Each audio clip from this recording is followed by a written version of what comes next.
So the other day, a friend of mine told me that episode 4 of Sailor Moon was pretty much their stopping point with the 90s anime, and this is a huge reason why they love, love, love Sailor Moon Crystal, but have kind of a tough time dealing with how much misogyny, body shaming, and just inappropriate content we put up with in all of 90s programming, not just specific to Sailor Moon.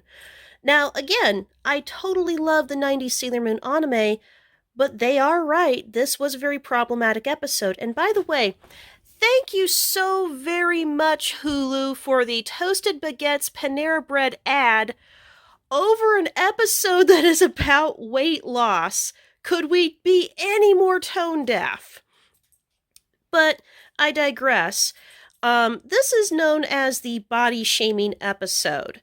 And you don't really have to wait very long in the episode to see why that is. I mean, for goodness sakes, the title is Learn How to Be Skinny from Usagi. The Deke version of this episode didn't really help matters. There's a problematic scene where Usagi's entire family just body shames her. They're like, oh, well, if you exercised more and if you eat better, you wouldn't have to worry about it. The Deke version didn't really do a lot to tone that scene down. Like, for as hard as they tried to re-edit that scene, they just kind of exemplified the bad behavior out of Ikuko, Kenji, and in their version, Sammy, in the original version, Shingo. And there's even a book version of this, which I'll bring up soon, I promise. But for this video, there's one scene in particular that kind of boils down what's wrong with this episode. This was actually such a bad scene that my husband totally was done with Luna at this point. He's not come back. So, in this moment, Usagi had starved herself so much that she passed the hell out. And Motoki caught her and revived her at the arcade and then said, it's okay for you to have a little bit of extra weight on you because you're 14. You're going to grow out of that. It's baby fat, essentially. And Usagi is never fat.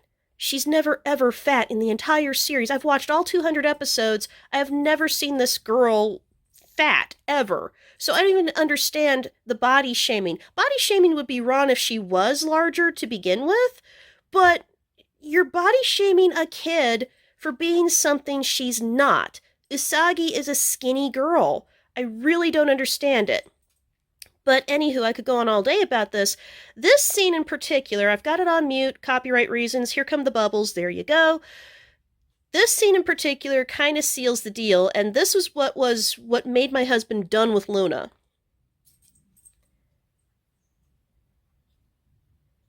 Watch what she says. Usagi, I think you have this wrong. What do you mean? He says he liked curvy. He never said he liked fat girls. Oh my fucking god. This cat, I cannot even. Oh my fucking god, really? You totally said this to a 14-year-old baby girl. What the hell is wrong with you?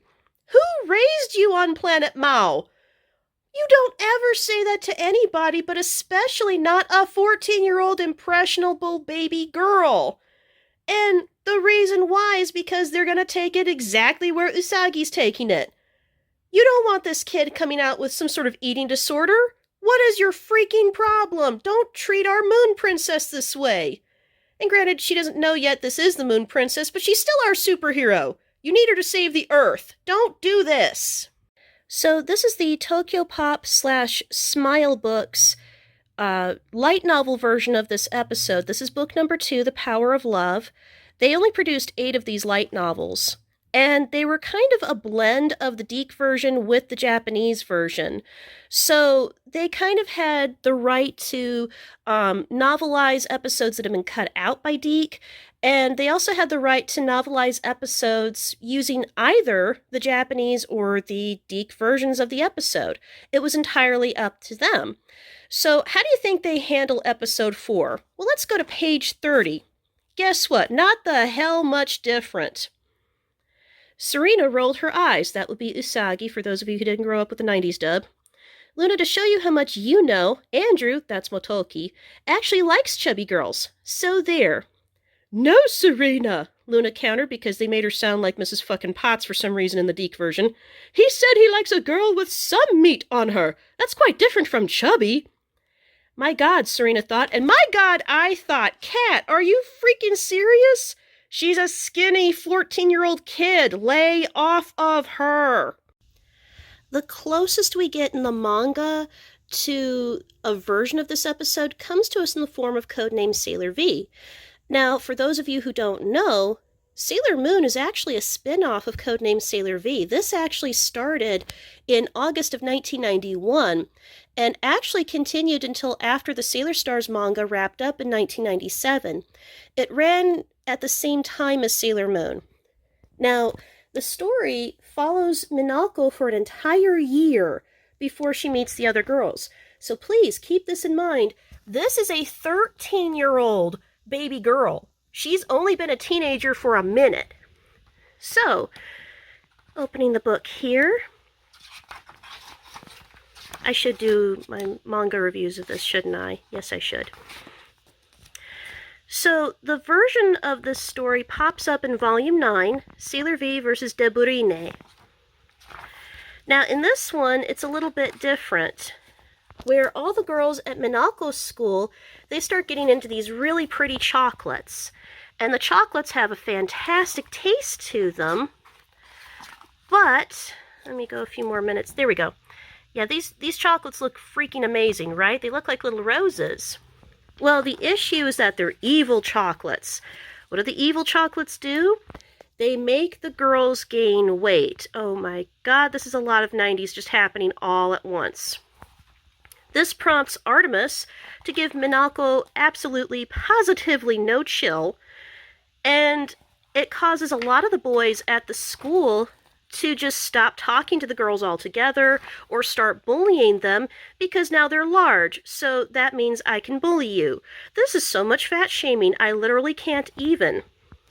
So, like, of course, the plot is that the villain, Deburine, is behind all the chocolates, and by the way, she's got a slammin' figure. She's actually pretty darn cute. I'm sad that she's a villain. So that means, spoiler alert, of course, Minako has to get involved as Codename Sailor V, and yeah, they use similar pods to episode 4 of Sailor Moon. And let's skip ahead some more. There's Codename Sailor V, looking cool as ever. She's got to take down Deburine. She's got to melt her alive. I'm sure that's why the rating on this book is not for kids. And then, let's see here. Let's skip ahead some more. Yeah, she's got all kinds of stuff going on with boys. Long story. So she has... Let me skip ahead just a smooch. Okay, so she's got her own dude following her, Phantom Ace. You think he's like Tuxedo Mask. He's not. That's a whole ass story for another video. But he kind of shows up to semi-help out, but somewhat in a mocking way. Because guess how he helps out? Guess. Just guess. He gives underage little girls weight loss candy and diet ads and ads for a weight loss tea and weight loss gym. Oh my God, this amount of body shaming in the 90s that we put up with. This is like actually pretty damn embarrassing. This is an embarrassing amount of body shaming. And not only does he body shame all of the girls, but she ends up with a crush on him while he's body shaming her and everyone else. Kid, he is not the one. I really cannot stress this point enough. Don't! And just for good measure, since it does come up here too, I'll just toss this in. This is from Parallel Sailor Moon. I noticed that there is a lot of dialogue kind of lampooning Kousagi because she does eat a lot. I mean, after all, she is more like Usagi than her older sister. But, you know, even with that said, I do feel like I have to point this out. She's an 8-year-old kid going through a growth spurt. Obviously, she's going to eat a lot. This is the last year of childhood before puberty really hits, although it kind of seems as though, and this is a little squick, but it does seem as though it hit her a little bit early, like it does most of the girls in the manga. Squick. But, like, yeah, she does eat a lot because she's 8. 8-year-olds grow. They go through growth spurts. At least the body shaming's toned down considerably, though she does get picked on for eating a lot. But yeah, this came out in 99. This was the absolute last manga for Sailor Moon, and it's super 90s with the body shaming. Okay, one more form of body shaming that I do remember from the manga comes to us from Chibiusa's second ever picture diary episode. This one is supposed to tell us the story of Tanabata, but in a comical way, of course, with lots of 90s humor, and if you watch the Toei Tokusatsu channel on YouTube, you'll catch a lot of the jokes that this manga has. But, like, here she's facing Shokujo, who's posing as Sailor Moon, and Sailor Chibi Moon gets offended by that because she's like, hey, you're not my mom. But then she kind of says this one line that I really wish she hadn't, because, like, kid, you've had 902 years at this point to learn your manners. But there she goes body shaming. She points out the fact that this girl has chunky thighs, which, honestly, she doesn't. I think she looks gorgeous.